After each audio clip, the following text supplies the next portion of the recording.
The next step is setting up your session transcript, is to assign the date of the recording to the session transcript itself. So by default we have today's date here, but this recording was actually taken in 2020 02/15, so just before the world went down with the pandemic.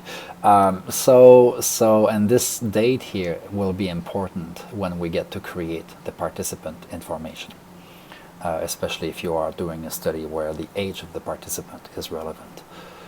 So the next step is to enter the participants. So in this recording we have 2 participants, and I'm interested in working in documenting both of these participants, so I will assign each of these participants an identity.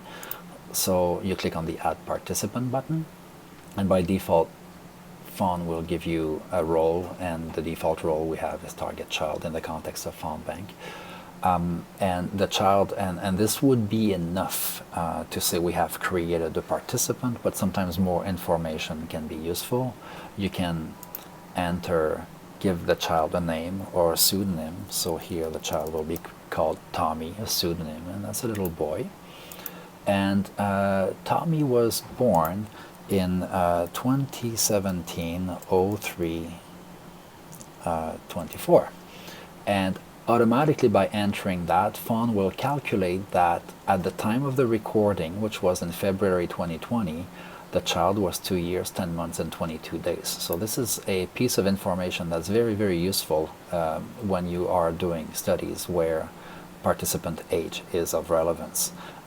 This being said, here we have identifying information in that birthday is an identifier, and for people that are worried about, and for good reasons, that are careful about ethical considerations, once you've generated your age here, and age is not really an identifier in the absence of other information around, then you can use the anonymize button here to remove the information you don't want to keep.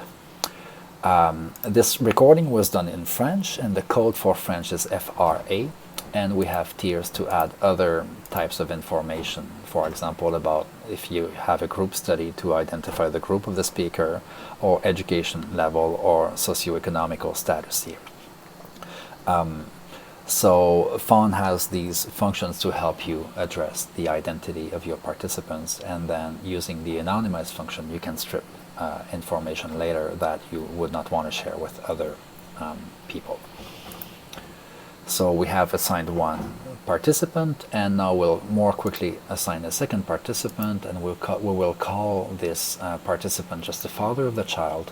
And because the study in this particular case is not about the father, we just want to document the speech of the father but not do any study on it, we don't need to enter more information than that. And now we have 2 participants that will be documented as we move forward in our study. And the whole session information here for the recording, everything happened in the French language. And again, here the code for French is FR, the ISO code.